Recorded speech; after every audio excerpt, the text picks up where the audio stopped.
उसने कहा, मैं खटखटाता हूं, अगर तुम खोलोगे तो मैं अंदर आऊंगा, आपके घर में, आपकी जिंदगी में, आपके हृदय में। अगर तुम बंद रखोगे, वो जबरदस्ती करने वाला परमेश्वर नहीं है। हर रोज परमेश्वर इंसान से मिलता था बिना किसी नॉकिंग के, बिना किसी इंटरफेरेंस के। उसे नॉक करने की जरूरत नहीं थी कि मैं अंदर आऊं कि ना आऊं। वचन में लिखा, वो सीधा बाग में आता था और इंसान और परमेश्वर दोनों आपस में बातें करते थे, संगति रखते थे। जो परमेश्वर ने बनाया था वो खाते थे। ठंडे समय हर रोज परमेश्वर इंसान से मिलता था। पर एक दिन ऐसा आया, उन्होंने परमेश्वर की आज्ञा को तोड़ दिया। जिस फल को खाने से प्रभु ने मना किया कि तुम इसे नहीं खाना, वो भले बुरे की पहचान का है, इससे तुम्हें भले बुरे की पहचान हो जाएगी। क्योंकि परमेश्वर नहीं चाहता था कि इंसान बुराई के बारे में जाने भी। जिस प्रेजेंस में हर रोज वो जाते थे वो उनके लिए आम होगी, उसे तुच्छ जाना। परमेश्वर की आज्ञा को तोड़ दिया और अलग हो गए परमेश्वर से। उसके बाद की स्टोरी आप जानते हैं कि परमेश्वर ने उन्हें वहां से निकाला। जैसे ही आज्ञा टूटी, दोनों में सेपरेशन आई।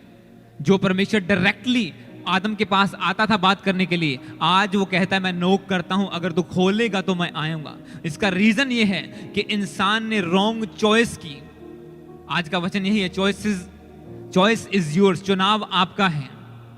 क्या चुनते हैं आप, कैसा चुनाव करते हैं? उसे परमेश्वर ने कहा, अगर तू इस फल को खाएगा, तेरी कोई डेडलाइन नहीं है, कोई एक्सपायरी डेट नहीं थी इंसान की, तू लंबी उम्र जिएगा, पर अगर तू खाएगा तो डेफिनेटली डेड हो जाएगा, तू मर जाएगा। पर शैतान ने कहा, नहीं, तू नहीं मरेगा।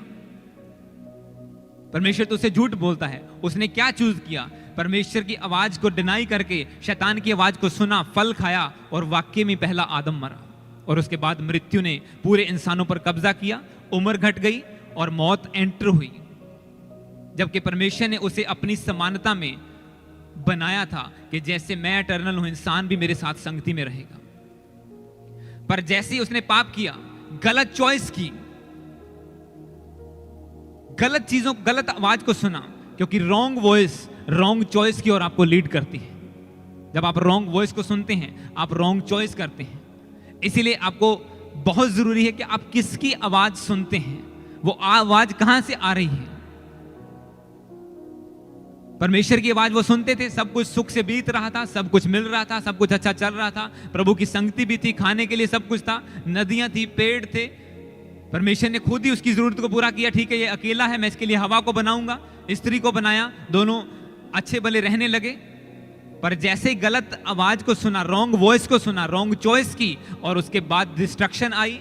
वहां से निकाले गए सुख विलास से, जो सुख जहां पे आनंद से रहते थे वहां से निकाल दिए गए, भटकने लगे, परमेश्वर की संगति से निकल गए।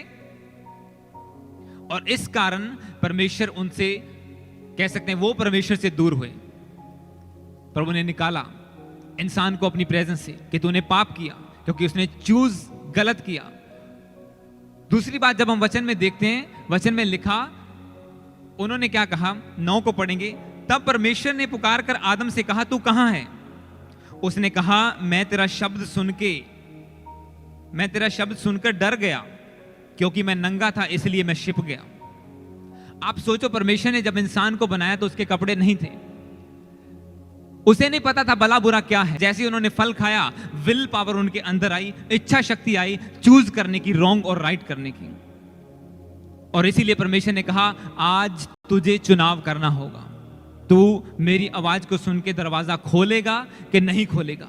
तू मुझे अंदर आने देगा कि नहीं आने देगा? अब वो टाइम नहीं है जब मैं बिना तेरी परमिशन के तेरे पास आता था और तू मेरा वेलकम करता था और हम दोनों संगति में बैठते थे। आज वो कहता है, मैं द्वार पे खड़ा खटखटाता हूं, क्योंकि तूने गलत चॉइस की है, तूने मुझसे सेपरेशन की है, पर मैं फिर भी तुझसे मिलने के लिए आता हूं। इसीलिए यीशु मसीह स्वर्ग छोड़ के आए इंसान से मिलने के लिए। किसके लिए? उसने कहा, क्यों आया वो? क्या उसने शादियां की, बच्चे पैदा किए? नहीं। किसके लिए?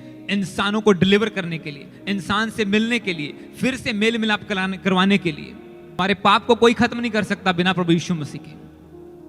उसने कहा, मैं खटखटाता हूं, अगर तुम खोलोगे तो मैं अंदर आऊंगा, तो ही तुम्हारे साथ बैठ सकता हूं, नहीं खोलोगे तुम्हारे पड़ोसी के पास चला जाऊंगा।